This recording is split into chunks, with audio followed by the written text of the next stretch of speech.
السلام علیکم۔ جمعے کا مبارک دن تھا۔ سلطان صلاح الدین ایوبی رحمۃ اللہ علیہ نے نماز فجر ادا کی اور اپنے خاص وزیر سے کہا کہ میرا دل چاہتا ہے کہ میں صبح صبح جنگل کی سیر کروں اور اللہ تعالیٰ کی پیدا کردہ مخلوق چرند و پرند کا نظارہ کروں۔ وزیر نے کہا، سلطان معظم جیسے آپ کی مرضی، یہ سلطنت بھی آپ کی اور یہ جنگل بھی آپ کے۔ اس کے بعد سلطان صلاح الدین ایوبی رحمۃ اللہ علیہ اپنے چند سپاہیوں کے ساتھ جنگل کی طرف نکل پڑے۔ سلطان نے جب لہلہاتے درخت اور چہچہاتے پرندوں کو دیکھا تو بے ساختہ سبحان اللہ کہا اور کہا کہ میرے رب کی کیا شان ہے کہ اس نے اپنے مخلوق کو کتنا خوبصورت پیدا کیا ہے۔ اس کے بعد سلطان ایک چشمے سے پانی پینے لگے۔ اچانک سلطان کی نظر ایک لڑکی پر پڑی جو ایک درخت کے نیچے بیٹھی رو رہی تھی۔ سلطان اس لڑکی کو دیکھ کر پہل تو چونک سے گئے، پھر سلطان اس کے قریب آئے اور کہنے لگے، اے لڑکی، تم یہاں جنگل میں صبح صبح کیا کر رہی ہو اور رو کیوں رہی ہو؟ جب لڑکی نے سلطان کو دیکھا تو ڈر گئی اور زار و قطار رونے لگی۔ سلطان نے اسے تسلی دی اور کہا، کیا ہوا ہے تمہارے ساتھ؟ تم اس طرح اکیلی جنگل میں بیٹھی کیوں رو رہی ہو؟ تو لڑکی بالکل خاموش ہو گئی۔ اس لڑکی کے حلیے سے معلوم ہو رہا تھا کہ وہ لڑکی مسلمان نہیں ہے بلکہ وہ ایک یہودی عورت ہے۔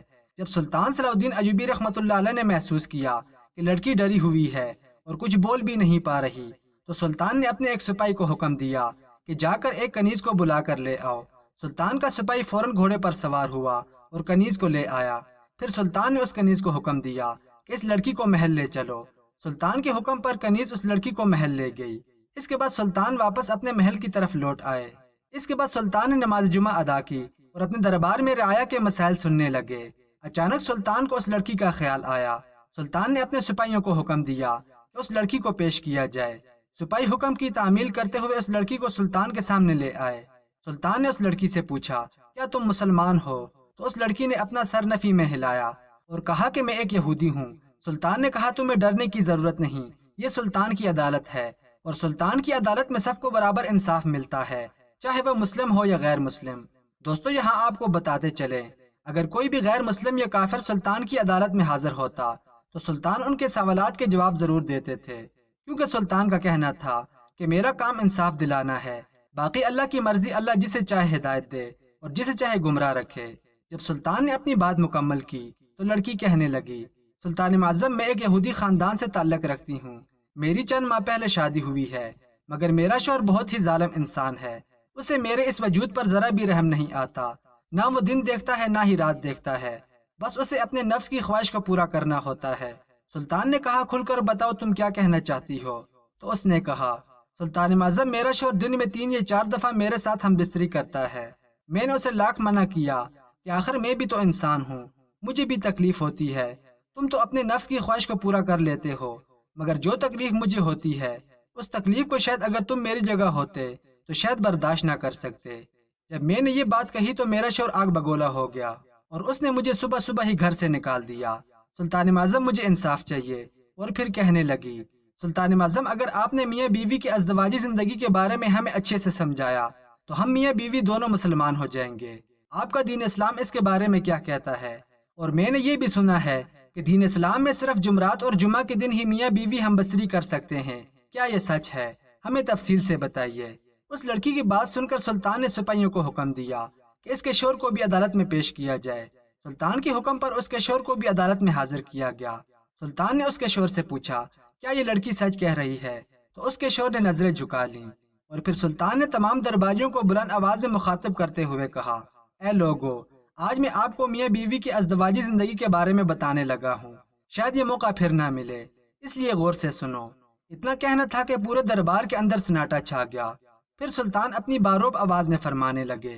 حضرت جابر بن عبداللہ رضی اللہ تعالیٰ عنہ سے روایت ہے، انہوں نے فرمایا، یہودی کہا کرتے تھے کہ جو کوئی پچھلی طرف سے ہو کر عورت سے اگلی جگہ میں مباشرت کرتا ہے اس کا بیٹا بینگا پیدا ہوتا ہے۔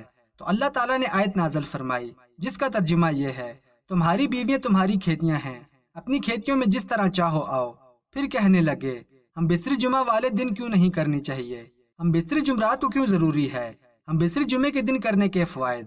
حضرت علی رضی اللہ تعالیٰ عنہ نے فرمایا، ہر دن ایک سا ہوتا ہے مگر جمعے کا جو دن ہے وہ جمعرات سے بھی زیادہ افضل ترین ہے۔ حضرت عائشہ صدیقہ رضی اللہ تعالیٰ عنہ نے عرض کیا، یا رسول اللہ، عورتوں کو بہت سا ثواب مل گیا ہے، مردوں کے بارے میں بھی ارشاد فرمائیے۔ یہ سن کر نبی پاک صلی اللہ علیہ وآلہ وسلم نے فرمایا، مرد عورت کا ہاتھ پکڑ کر مانوس کرتا ہے تو اس کے لیے ایک نیکی لکھی جاتی ہے۔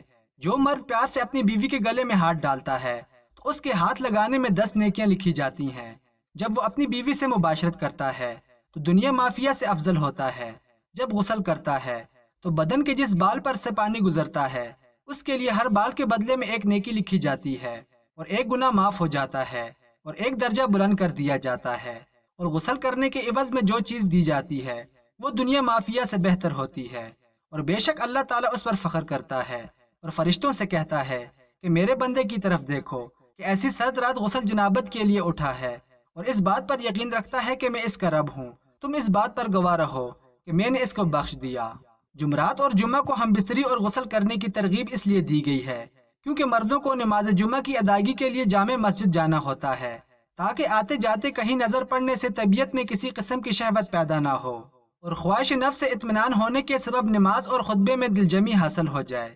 حدیث نبی صلی اللہ علیہ وآلہ وسلم ہے کہ مرد کا اپنی بیوی کے ساتھ اکٹھے ایک بستر میں سونا افضل ہے، یہ کہ کسی ایک کو عذر ہو، اس لیے کہ مقصد ہم بستری کرنا نہیں بلکہ مقصد بیوی کے دل کو خوش کرنا ہوتا ہے۔ بیوی کے دل کو خوش کرنے کے لیے ایام کے دنوں میں بھی اس کے قریب ہو جانا گویا انبیاء علیہ السلام کی سنت ہے۔ بیوی سے ہم بستری یعنی جماع کے لیے دن کی نسبت رات کا وقت زیادہ اچھا ہوتا ہے، اور اسلامی مہینوں کے پہلے 15ویں اور آخری رات کے علاوہ بقیہ راتوں میں ہم بستری کرنا چاہیے، کیونکہ روایات سے معلوم ہوتا ہے کہ ان راتوں میں شیاطین زمین پر زیادہ پھیلتے ہیں۔ اور ہفتے کے اعتبار سے جمعے کی شب میں بعض فقہاء نے جماع یعنی ہم بستری کو مستحب لکھا ہے، اور شب میں بھی شروع حصے کی بنسبت شب کا آخری حصہ زیادہ مناسب ہے، تاکہ رات کے حصوں میں سو لیا جائے اور دن بھر کی تھکن سے راحت ملے اور مکمل سکون حاصل ہو۔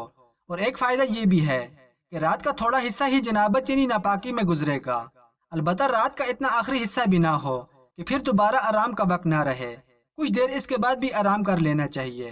جب خاوند کو اپنی بیوی کے پاس آنے کی حاجت ہو تو اس کا طریقہ یہ ہے کہ بیوی کے ساتھ کمرے میں اس وقت اور کوئی نہ ہو، حتیٰ کہ شیر خوار بچہ بھی نہ ہو۔ وہاں اگر بچہ سویا ہو تو پھر کوئی مذائقہ نہیں۔ شریعت نے میاں بیوی کو اختیار دیا ہے کہ وہ دن میں یا رات میں کسی بھی حصے میں مباشرت یا ہم بستری کو سر انجام دے سکتے ہیں۔ شرعی تقاضا یہ بھی ہے کہ جس قسم کی محبت کی توقع مرد اپنی بیوی سے کرتا ہے، اسی طرح کی توقع بیوی بھی اپنے شوہر سے کرتی ہو۔ اخلاقی طور پر یہ بھی مناسب نہیں کہ شوہر اچانک آئے اور اپنا مطلب نکال کر یعنی ہم بستر ہو کر جمع کر کے چلا جائے اور بیوی کو تشویش اور حیرانگی لاحق ہو۔ لیکن اگر اس ازدواجی ملاپ کو بخوبی سر انجام دیا جائے تو بیوی کے لیے بھی یہ مرحلہ آسان ہوگا۔ خاوند کو چاہیے جب وہ اپنی ضرورت پوری کر لے تو بیوی کے پاس سے فوراً نہ ہٹے، کیونکہ اس سے بھی بیوی کو تشویش لاحق ہوتی ہے، بلکہ مرد اس کے بعد بیوی کے ساتھ تعدیر رہے تاحال یقین ہو جائے کہ بیوی کی حاجت بھی پوری ہو چکی ہے اور مرد کا بھی ساتھ موجود ہے۔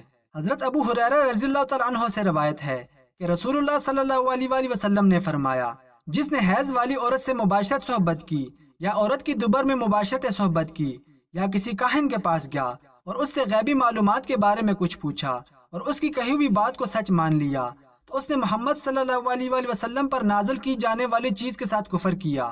حضرت عبداللہ بن عباس رضی اللہ تعالیٰ عنہ سے روایت ہے کہ انہوں نے فرمایا، جب کوئی شخص حیض کی حالت میں بیوی سے مباشرت صحبت کر لیتا ہے تو نبی صلی اللہ علیہ وآلہ وسلم کا فرمان ہے کہ اسے آدھا دینار صدقہ کرنا ہوگا تاکہ آئندہ اللہ تعالیٰ کا حکم توڑ کر معصیت کا ارتکاب نہ کرے۔ جب سلطان صلاح الدین ایوبی رحمۃ اللہ علیہ نے اپنی بات مکمل کی تو وہ یہودی شخص سلطان کے پاؤں میں گر پڑا اور زار و قطار رونے لگا اور کہنے لگا، سلطان معظم، ہم دونوں میاں بیوی کلمہ پڑھنا چاہتے ہیں، ہم مسلمان ہونا چاہتے ہیں، کیونکہ یہ سب سننے کے بعد مجھے یقین ہو گیا کہ اسلام ہی وہ واحد مذہب ہے جو بنا ہی انسانیت کے لیے ہے، جو حقوق دین اسلام نے میاں بیوی کو دیے ہیں، شاید کوئی دوسرا مذہب دین اسلام کے آس پاس بھی نہیں۔ اس کے بعد سلطان نے انہیں کلمہ پڑھایا اور وہ دونوں مسلمان ہو گئے۔